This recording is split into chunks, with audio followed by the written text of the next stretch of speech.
They say hunger can twist the soul. They say beauty can be a curse. And they say no bargain with the gods ever ends without blood. Listen and remember, for this tale is not told to comfort, it is told to warn. There was once a woman who wept because her womb was empty. She longed for a child as dry earth longs for rain. Year after year, she prayed at every shrine, swallowed bitter herbs, and wore charms until her skin broke out in sores. Yet no life came to rest in her belly. One night, when her grief was too heavy to bear, she walked deep into the forest.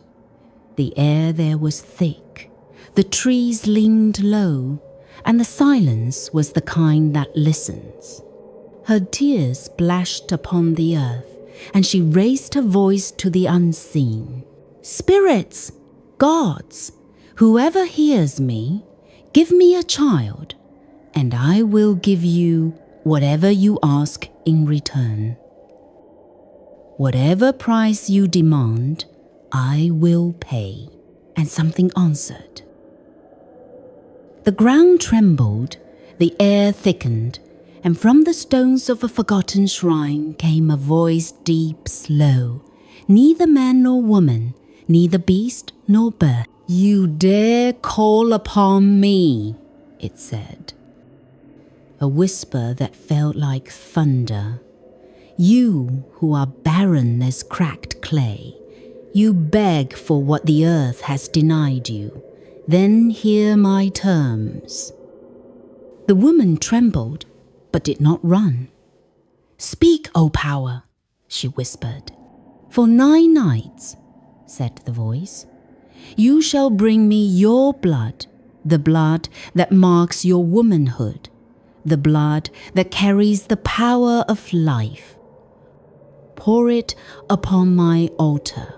Do this, and I will place within you a seed of flesh and breath. But remember this, what is of the gods will never belong to mortals. When you receive, you must give. When you hold, you must return. Her heart pounded, but her longing outweighed her fear. I will do it, she vowed, and so for 9 nights. She carried her cloths soaked with blood to the altar stone. Each time, the shadows seemed to drink, the cracks of the rock glowing faintly red.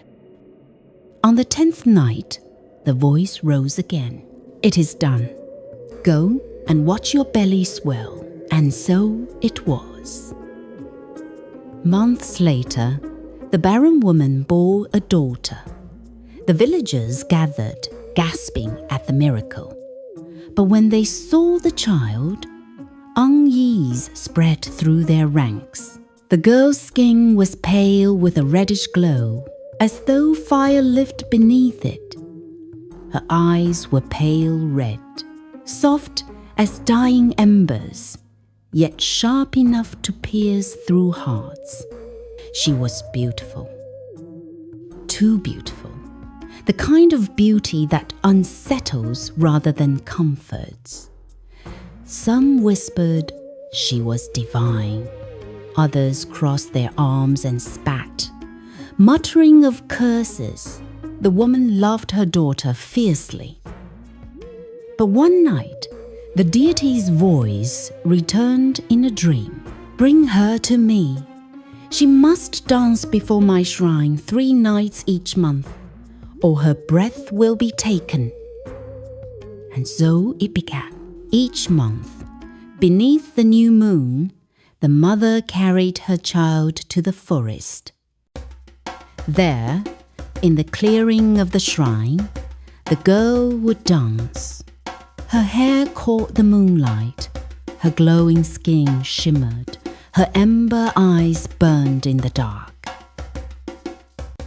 The trees swayed as though entranced. shadows themselves leaned forward to watch, the villagers whispered. Men grew restless, bewitched by the strange child. Some left their wives, abandoning homes and families, drawn to her presence as moths are drawn to flame. Women shuddered when she passed, pulling their children close. She was both adored and feared, a blessing and a curse walking in one body.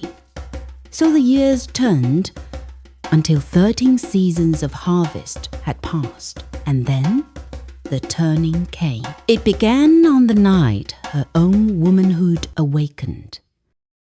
Her body cramped, her blood flowed, and for the first time she felt the ancient ache of becoming a woman. But what should have been natural brought something far darker.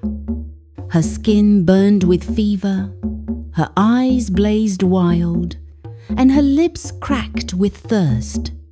She clutched at her belly and cried, "Mother, I am dying." But she was not dying. She was awakening. For 3 nights she writhed, trembling with hunger, until her gaze fell upon the blood staining her own cloth. She touched it, she tasted it, and relief, sharp as lightning, shuddered through her body. Her mother gasped. "What have you done, child?" The voice of the deity rustled through the leaves. She no longer belongs to the dance. She belongs to the blood. Did I not warn you? What is of the gods must return to the gods. From that night, her life was bound to blood. On the days of her own cycle, she fed and survived. But when her body was empty, her hunger twisted into madness. She crept through the village by night. Her pale red eyes glowed from shadows. She hunted young girls, cornering them in silence, pressing them down, stealing the blood they carried. Victims returned pale, trembling, unable to speak of the horror. The whispers grew. Mothers kept their daughters inside. Men who once sought her beauty now cursed her name. "She is not of this world," they spat. "She is a demon born from the forest." One night, torches flared. A mob of men gathered outside her home. "Bring her out," they shouted. "She feeds on our daughters." Her mother clung to her. "She is mine. Leave her be." But stones struck the walls, fire licked at the thatch, and with a cry, the girl fled. Through the forest she ran, her breath ragged, her hunger clawing like knives inside her.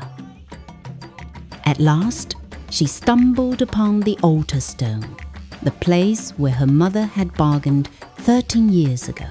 She collapsed across it, gasping. Her nails scraped the stone. Her tongue licked at its cracks, desperate for blood. But the altar gave nothing. The earth was dry. The shadows offered no drink. She moaned, "Why, God? Why make me hunger when there is nothing to feed me?" The voice answered, colder than ever, "You are my gift, and my gifts always return. Hunger is the chain I placed upon you. Beauty is the snare. Blood is the price. Now you are empty, and empty you shall remain." Her cries grew weaker. By the time the sun rose, she was still. When the villagers followed her trail, they found her lying upon the altar, no longer glowing, no longer beautiful, only a husk. Her skin clung to bone, her lips were cracked open in an eternal gasp, her eyes sunken like dry pits. She was shriveled as though every drop of life had been drained away. The villagers recoiled. None dare touch her. Who would bury a child of the gods? They left her where she lay, and so she remained. The corpse of the girl, dried and twisted, stretched across the shrine stone like a warning carved in flesh. Travelers whispered that on moonless nights her husk still twitched, her mouth still moved, and if you listened closely, you could hear the rasp of her breath, still thirsty, still seeking blood. And so the tale is told. Remember it well, for bargains with the gods carry chains. Desire may be granted, but the price will come due. What is of the gods must return to the gods.